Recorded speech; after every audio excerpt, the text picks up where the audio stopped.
নববর্ষের শুভেচ্ছা জানিয়ে শুরু করছি আজকের দীপ্ত সংবাদ। আপনাদের সাথে আছি আমি ইয়াসমিন সুমনা। বছর ঘুরে আবার ফিরে এলো পহেলা বৈশাখ। সুরে বাণীতে আনন্দ উল্লাসে বাংলার নতুন বছর 1432 বরণ করে নিচ্ছে ধর্ম বর্ণ নির্বিশেষে দেশের সব মানুষ। সূর্যোদয়ের পর রাজধানীর রমনার বটমূলে শুরু হয় ছায়ানটের বর্ষবরণ অনুষ্ঠান। অন্ধকার কেটে আলোর পথে যাত্রার আহ্বানের মধ্য দিয়ে অনুষ্ঠানে স্মরণ করা হয় ফিলিস্তিনে চলমান হত্যাযজ্ঞের।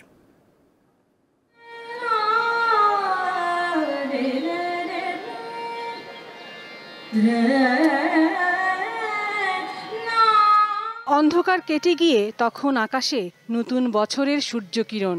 শান্ত স্নিগ্ধ প্রকৃতিতে বর্ষবরণে রাগ ভৈরবীর আলাপে রাজধানীর রমনা বটমূলে শুরু হয় ছায়ানটের বর্ষবরণ আয়োজন। বিশ্বব্যাপী ক্ষয়ে চলা মানবতায় জড়িয়েছে বাংলাদেশও। তবুও কোথাও না কোথাও আশার আলো ফুটবেই। সেই স্বপ্ন নিয়েই ছায়ানটের এবারের বার্তা, আমার মুক্তি আলোয় আলোয়। এই শুধু জানি আছি সার, তরঙ্গের সাথে লড়ি, বহিয়া চলিতে হবে তরি। ধীরে ধীরে অনুষ্ঠানস্থলে আসেন শ্রোতা ও দর্শনার্থীরা। গানের মূর্ছনায় মোহিত হন অনেকেই। নতুন বছরের মতো নতুন জীবন শুরুর স্বপ্নে বিভোর যুগলের চোখে মুখেও উচ্ছ্বাস। এটা আসলে একটা সর্বজনীন উৎসব সবার। আশা করি আমাদের এই বাঙালি ঐতিহ্যটা আমরা ধরে রাখতে পারি। আমরা ভালো কাজ, ভালো কর্ম, ভালো চিন্তা, ভালো ভাবনা, সবার ভালো চাওয়া এর মাধ্যমেই দূর করতে পারবো ইনশাল্লাহ। হিংসা বিদ্বেষ ভুলে নতুন বাংলাদেশ গড়ে তুলতে আহ্বান সকলের। দেশটা নির্মল হোক এবং বাংলাদেশ আরও উত্তরোত্তর উন্নতি করুক। বাংলাদেশ এই নতুন 1432-এ আমরা যেন আরও বিশ্ববুকে আরও স্বমহিমায় দাঁড়াতে পারি। দেশের মানুষ সর্বজনের শান্তি, স্বস্তি, নিরাপত্তা নিশ্চিত করে ধর্ম, জাতি, বৃত্তের বিভাজন ভাঙবে। গড়বে উদার সম্প্রীতির সহিষ্ণু সমাজ। বর্ষকথনে এমনটাই প্রত্যাশা করা হয়। আমরা এক আলোকিত দেশ ও সমাজের স্বপ্ন দেখি, যে দেশের মানুষ সর্বজনের শান্তি, স্বস্তি, নিরাপত্তা নিশ্চিত করে ধর্ম, জাতি, বৃত্তের বিভাজন ভাঙবে। প্রাণের কথা, মানুষের সম্প্রীতির কথা এবং আমরা সবসময় যা চর্চা করে আসি একটি অসাম্প্রদায়িক সমাজ গড়বার। গাজায় নিহতদের স্মরণে 1 মিনিট নীরবতা পালন এবং জাতীয় সঙ্গীতের মধ্যে দিয়ে শেষ হয় পুরো আয়োজন।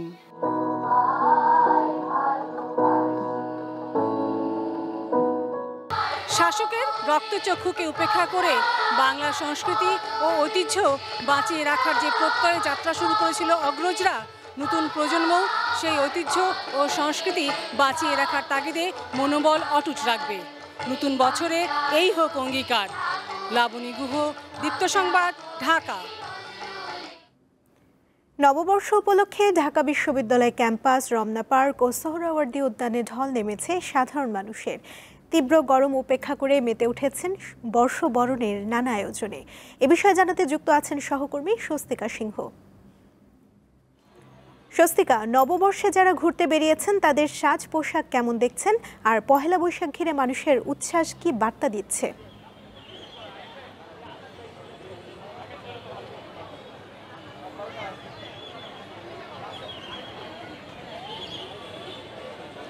সুমনা, আমি এই মুহূর্তে রয়েছি চারুকলার যে আঙিনা, সেই আঙিনায় আনন্দ শোভাযাত্রা শেষ হবার পরপরই কিন্তু চারুকলার যে আঙিনা, সেই আঙিনা কিন্তু আরও মুখরিত হয়ে উঠেছে। লাল সাদা পরনে যারা বাঙালিয়ানা সাজে বৈশাখকে বরণের জন্য এসেছেন, তাদের যে আগমনী বার্তা, সেই আগমনী বার্তা কিন্তু চারুকলার আঙিনায় ফুটে উঠেছে। আমি যদি আপনাকে একটু দেখানোর চেষ্টা করি যে ঠিক শোভাযাত্রা শেষ হয়ে যাবার পরও এখন ঘড়ির কাঁটায় প্রায় 12টা, এখনও কিন্তু যারা বছরের প্রথম দিনটিকে বরণ করে নিতে চান, ঠিক বাঙালির যে বৈশাখ, সেই বাঙালির বৈশাখের সাজেই কিন্তু তারা উচ্ছ্বাসের সাথেই কিন্তু তারা চারুকলার আঙিনায় আসছেন। কেউ পরিবারের সাথে আসছেন, কেউ বন্ধুদের সাথে আসছেন, কেউ প্রিয়জনের সাথে আসছেন। সব ধর্ম বর্ণ নির্বিশেষে ঠিক শোভাযাত্রাটি যেভাবে উচ্ছ্বাসের সাথে বের হয়, উচ্ছ্বাসের সাথে আবার চারুকলার আঙিনায় ফিরে আসে, ঠিক সেভাবেই সেই উচ্ছ্বাসপূর্ণ মুখরতা কিন্তু এখনও চারুকলার আঙিনায় বিরাজ বিরাজ করছে এবং যারা আগতরা রয়েছেন, যারা এই শোভাযাত্রা এবং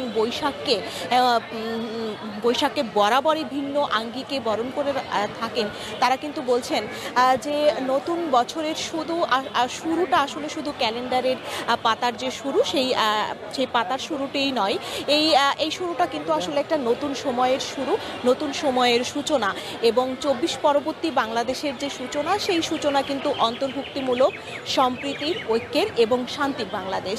এবং এই যে সম্প্রীতি, শান্তি, ঐক্য, এটা আগামীর প্রজন্ম ধরে রাখবে এবং নতুন বিশ্বের দরবারে গণতন্ত্রের যে বীজ মন্ত্র, সেই বীজ মন্ত্র কিন্তু এই যে আজকে যে বর্ষপঞ্জিতে শুরু হলো, সেই বর্ষপঞ্জির শুরুর সাথে সাথেই কিন্তু যারা এসেছেন তারা কিন্তু মনে করছেন যে এই শুরুটা আসলে আগামী প্রজন্ম পর্যন্তও ছড়িয়ে যাবে এবং আগামী প্রজন্ম ঠিক এভাবেই নতুন বছরটাকে বরণ করবেন, ঠিক যেভাবে ধর্ম, জাতি, বর্ণ নির্বিশেষে। কারণ এবার প্রথম পহেলা বৈশাখে যে জাতিগোষ্ঠীরা আসলে অংশগ্রহণ করেছিলেন, সেই জাতিগোষ্ঠীর অংশগ্রহণে কিন্তু বিশ্বের দরবারে কিন্তু পৌঁছেছে বাঙালির কালচার, সংস্কৃতির যে ভিন্ন ভিন্ন মাত্রা যোগ করে, সেই ভিন্ন ভিন্ন মাত্রায় কিন্তু যোগ হয়েছে। এবং পাশাপাশি যারা এখানে এখনো পর্যন্ত এখানে আছেন, তারা কিন্তু বলছেন যে বৈশাখের যে আয়োজন, সেটি সকালের পর্ব শেষ হলেও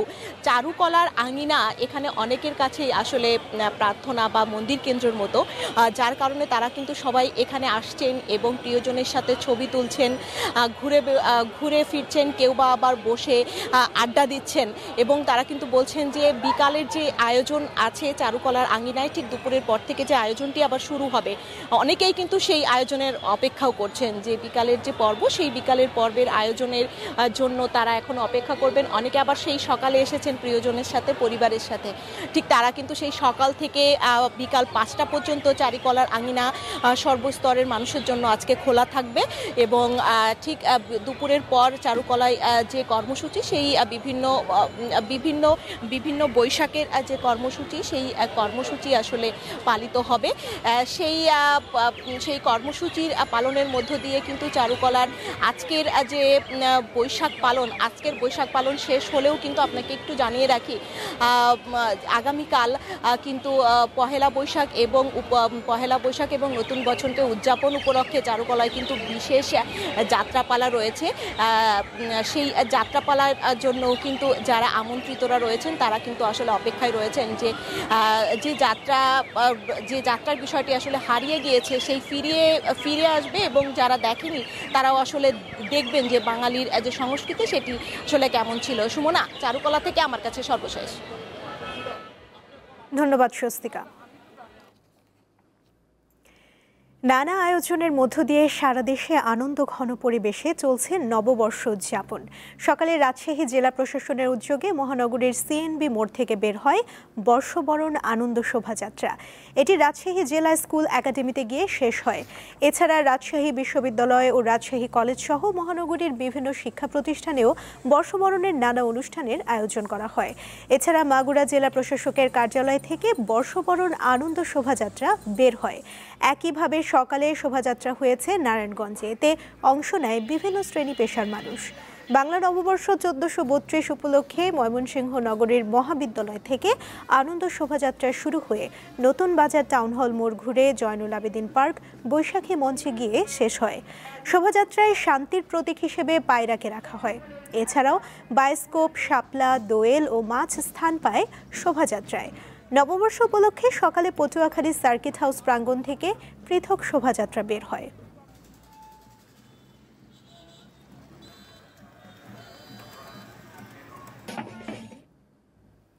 উৎসব আমেজে নারায়ণগঞ্জে চলছে পহেলা বৈশাখ উদযাপন। জেলা প্রশাসকের কার্যালয়ে আয়োজন করা হয়েছে মেলার। সেখান থেকে যুক্ত আছেন সহকর্মী গৌতম সাহা। গৌতম, মেলায় কি কি পাওয়া যাচ্ছে? বিশেষ করে বায়োস্কোপ দেখতে পাচ্ছেন কি?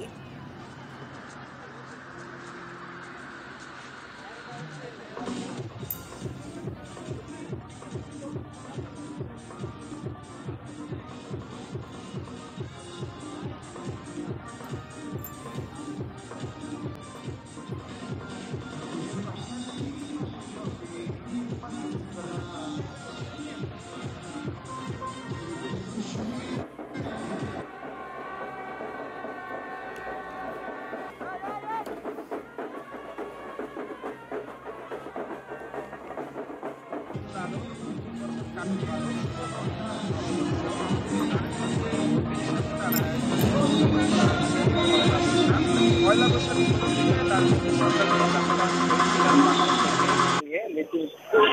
করা নয়, মিছিলে গ্রাম বাংলার যে ঐতিহ্য রয়েছে পালকি সাজ এবং যে কৃষকের সাজ রয়েছে তার সাথে হাতি ঘোড়া বিভিন্ন গ্রাম বাংলার যে প্লে কার্ড রয়েছে সেগুলো নিয়ে কিন্তু শহরের বিভিন্ন প্রান্ত প্রদর্শন করে লিঙ্গ হয়ে জেলা প্রশাসকের কার্যালয়ে কিন্তু শেষ হয় এবং জেলা প্রশাসকের আয়োজনে এই আমি যেখানে দাঁড়িয়ে আছি এখানে কিন্তু বৈশাখী মেলা অনুষ্ঠিত হচ্ছে। যে বিষয়টি দেখেছি এইবার যেহেতু নতুন বছরের নতুন দিনে ব্যতিক্রমটি এই নববর্ষ উদযাপন করছেন নারায়ণগঞ্জবাসী, সেই বিষয়টি জানিয়েছেন আয়োজকরা, জেলা প্রশাসক এবং ব্যক্তি যারা আইন শৃঙ্খলা বাহিনী রয়েছেন।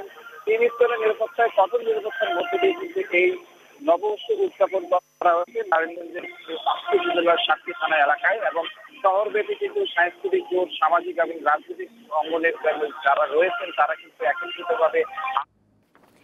এবার আন্তর্জাতিক সংবাদ। গাজা ভূখণ্ডে ইসরায়েলি বাহিনীর অবিরাম বোমা বর্ষণে আরও কমপক্ষে 37 ফিলিস্তিনি নিহত হয়েছেন। আহত হন শতাধিক ব্যক্তি। স্থানীয় সময় রোববার গাজা উপত্যকা জুড়ে এসব হামলা চালানো হয়। নিহতদের মধ্যে রয়েছেন 6 ভাই। তারা স্বেচ্ছাসেবক হিসেবে ফিলিস্তিনিদের মাঝে খাবার সরবরাহ করেছিলেন। এর ফলে অবরুদ্ধ এই উপত্যকাটিতে নিহতের মোট সংখ্যা প্রায় 50,950 জনে পৌঁছেছে। বিশ্ব স্বাস্থ্য সংস্থা জানিয়েছে গাজার আল আহলি আরব হাসপাতালে ইসরায়েলি বাহিনীর বোমা হামলার কারণে চিকিৎসা সেবা ব্যাহত হওয়ায় এক শিশুর মৃত্যু হয়েছে।